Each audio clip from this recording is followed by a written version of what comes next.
Lahan gambut merupakan ekosistem lahan basah yang tergenang air sehingga materi-materi tanaman tidak bisa membusuk sepenuhnya. Hal ini membuat produksi bahan organik menjadi lebih banyak dari proses pembusukan yang terjadi sehingga terjadi akumulasi bahan organik gambut. Assalamualaikum warahmatullahi wabarakatuh. Perkenalkan, saya Oktavia Yanti Tambah, NIM L1A1200040. Di sini saya akan menyelesaikan tugas konservasi sumber daya hutan. Saya merupakan mahasiswa Prodi Kehutanan Universitas Jambi. Di sini saya akan menjelaskan pada video yang pertama, yaitu Mata Indonesia segmen 2. Pada tahun 2015 menjadi tahun terburuk dalam sejarah kebakaran hutan dan lahan di Indonesia. Dalam 18 tahun terakhir, pemerintah mencatat seluas 2,9 hektar hutan dan lahan terbakar. Diperkirakan pada tanggal 3 November 2015 mengakibatkan kerugian finansial sebesar 221.000 triliun rupiah. Seperti diketahui, pada periode tersebut terjadi kebakaran hutan dan lahan pembukaan oleh sebagian masyarakat serta buruknya pengelolaan ekosistem rawa gambut dan musim kemarau panjang akibat El Nino, di mana disebut sebagai penyebab kebakaran hutan. Sekitar 33% dari jumlah lahan yang terbakar merupakan lahan gambut, yang dimana merupakan penyimpan karbon dalam jumlah yang amat banyak. Dengan kejadian yang sama, kita akhirnya mengeluarkan Peraturan Presiden Nomor 1 Tahun 2016 terkait pembentukan Badan Restorasi Gambut sebagai upaya untuk melakukan pencegahan kebakaran lahan gambut di masa mendatang. Restorasi gambut adalah lembaga non-struktural yang berada di bawah dan bertanggung jawab kepada Presiden serta dipimpin oleh Kepala Badan Restorasi Gambut. Kawasan konservasi yang diokupasi oleh masyarakat atau perusahaan untuk pembangunan tanaman sawit, strategi terbaik melakukan pencegahan kebakaran adalah gambut yang telah mengalami degradasi dan dikeringkan harus dikembalikan fungsi ekologis serta hidrologisnya, dan upaya untuk restorasi gambut.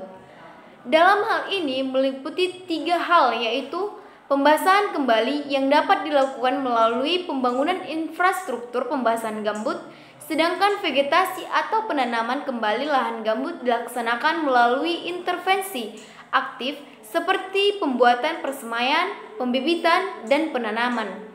Sementara itu, kegiatan revitalisasi sumber mata pencarian dilakukan dengan cara mengembangkan kegiatan-kegiatan sumber mata pencarian aktif dan berkelanjutan yang ramah gambut. Badan Restorasi Gambut Agustus 2017 sudah ada sekitar 5.000 sumur bor dan sekitar 2.000 sekat kanal telah dibangun di 7 daerah prioritas, di mana ditemukan peta indikatif Badan Restorasi Gambut ditemukan dari 2,4 juta hektar, sebanyak 1,4 juta hektar diantaranya berada di areal konsesi perusahaan. Untuk itu, perusahaan juga harus turut menjaga lahan gambut seperti yang diatur oleh peraturan pemerintah mengenai perlindungan gambut.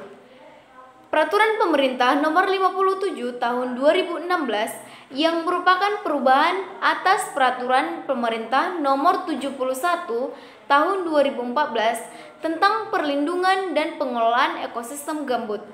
Perusahaan yang memiliki areal konsesi lahan gambut adalah perusahaan pemasok PT Bumi Andalas Permai yang berada di Kabupaten Ogan Komering Ilir, Sumatera Selatan.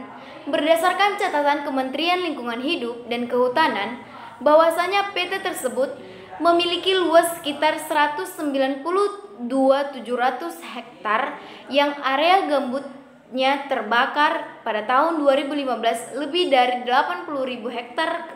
Karenanya, PT mulai membangun kanal blocking atau sekat kanal di sekitar area konsesi hutan tanaman industri. Jika kini ada sekitar 300 kanal blocking yang telah dibangun.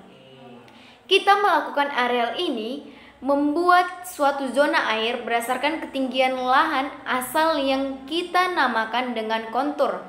Setiap perbedaan kontur setengah meter itu akan berbeda zona dengan yang lain tersebut, sehingga untuk memisahkan zona tersebut maka dibuatlah suatu bendungan ataupun yang kita namakan sekat kanal. Salah satu bukti suksesi percontohan restorasi gambut dengan penanaman kembali tumbuhan asli gambut berada di Provinsi Sumatera Selatan, Kabupaten Ogan Komering Ilir, Desa Sepucuk, sekitar 20 hektar dari lahan gambut bekas terbakar kini sudah mulai kembali rimbun. Nah, pada video kedua, saya akan menjelaskan tentang sekat kanal kanvas beton di Jambi. Sesuai dalam Perpres nomor 120 tahun 2002 tentang Badan Restorasi Gambut, di mana salah satu tugas Badan Restorasi Gambut dan Mangrove adalah mengkoordinasi pelaksanaan restorasi gambut di 7 restorasi sebesar 1,2 juta hektar. Upaya restorasi gambut dilakukan melalui pembangunan infrastruktur pembahasan gambut atau IPG untuk membasahi kembali gambut yang rusak. Implementasinya dilakukan untuk pembangunan sekat kanal. Kedeputian Konstruksi, Koperasi dan Pemeliharaan Badan Restorasi Gambut saat ini membagikan beberapa jenis sekat kanal melalui inovasi bahan dan teknik pembasahan sehingga didapat konstruksi yang lebih efisien dan tahan lama. Sekat kanal ini merupakan salah satu infrastruktur pembasahan lahan gambut yang bertujuan untuk mempertahankan lahan gambut untuk meningkatkan muka air di lahan gambut, di mana aplikasi pembangunan sekat kanal kanvas beton oleh Badan Restorasi Gambut dan Mangrove salah satunya dilakukan di Tahura, Orangkayo Hitam, Provinsi Jambi. Sekat kanal ini dibangun menggunakan serat kain fleksibel atau bisa disebut dengan kanvas yang mengeras saat terkena air, berbeda dengan sekat kanal yang umumnya yang dibangun menggunakan kayu dan konstruksi beton. Sekat kanal ini hanya membutuhkan waktu pengerjaan 5-7 hari, artinya lebih cepat hingga 5 kali lipat dibandingkan dengan pekerjaan sekat kanal secara umum yang terbuat dari kayu ataupun beton. Dengan inovasi sekat kanal kanvas beton oleh Badan Restorasi Gambut dan Mangrove ini diharapkan dapat diaplikasikan secara luas dan mampu menjadi solusi yang tepat bagi masyarakat dalam membangun infrastruktur pembasahan lahan gambut yang efektif, efisien, dan tahan lama.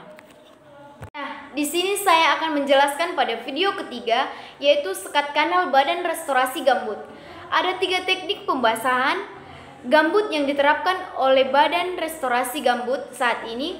Salah satunya adalah sekat kanal. Fungsi utamanya untuk menyimpan atau menaikkan muka air sehingga lahan gambut tetap lembab.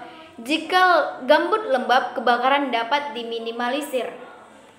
Prinsip kerjanya adalah menahan dan menampung air selama mungkin di dalam wilayah kesatuan hidrologi gambut, di mana tipe dan jenis sekat kanal yang dibedakan berdasarkan umur konstruksi, lokasi, dan fungsi kawasan. Kawasan konservasi lebih cocok dengan sekat kanal tanpa pengatur muka air atau peluap, khususnya sekat yang terbuat dari kayu gambut yang didapatkan dan sekap karung tanah.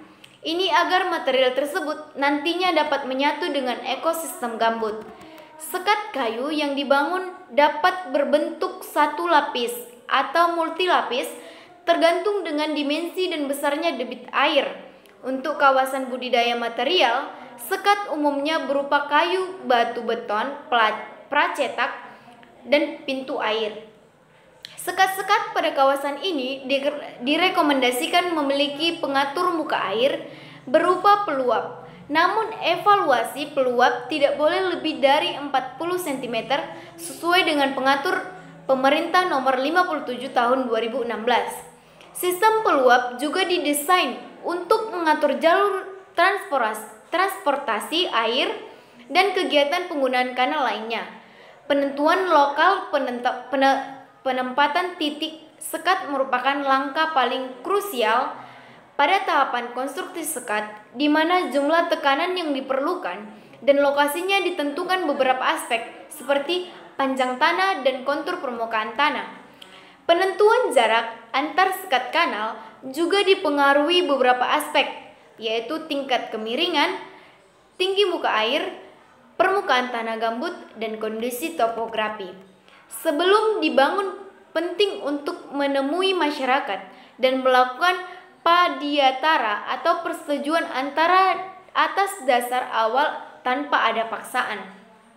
Dilakukan untuk memastikan warga sekitar juga menyetujui keberadaan sekat kanal di wilayah mereka, di mana masyarakat juga berperan dalam merawat dan mengelola sekat tersebut. Sekat kanal berfungsi efektif ketika dapat menjaga ketinggian muka air. Semakin tinggi muka air, semakin basah lahan gambut.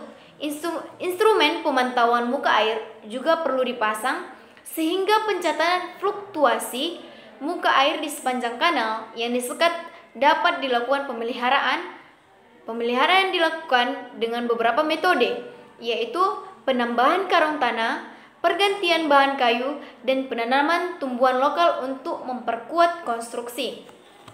Pada video kelima, yaitu kebakaran hutan menimbulkan ancaman serius terhadap lingkungan dan ekonomi, merusak kekayaan habitat hutan tropis Indonesia, serta menurunkan keanekaragaman hayati dan estetika di dalamnya.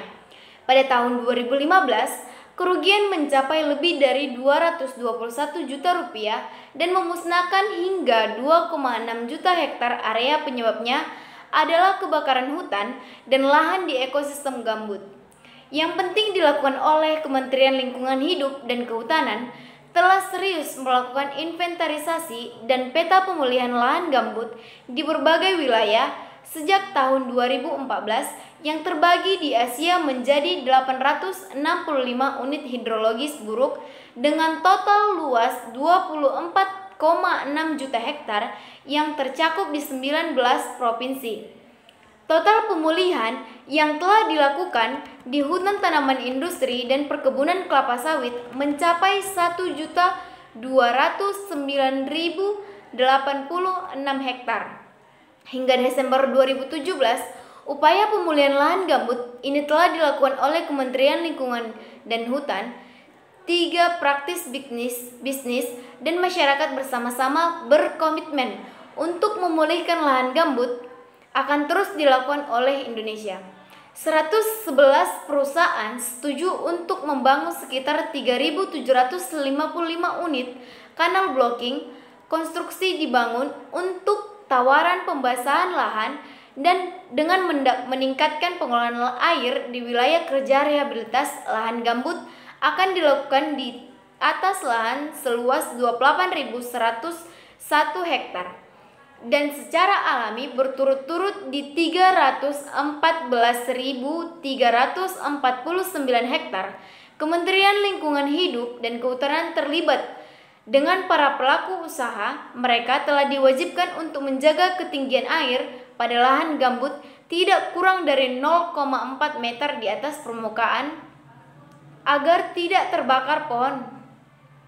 Kementerian Lingkungan Hidup dan Kehutanan mengajak masyarakat agar sadar akan kelestarian ekosistem lahan gambut melalui gerakan swadaya masyarakat di sekitar lahan gambut terbukti mengembangkan desanya untuk membuatnya lebih baik dengan program kemitraan dengan berbagai perusahaan.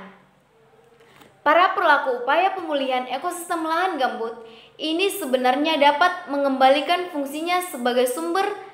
Demikianlah pembahasan yang saya utarakan. Jika saya ada salah kata, saya mohon maaf. Wassalamualaikum warahmatullahi wabarakatuh. Salam rimba.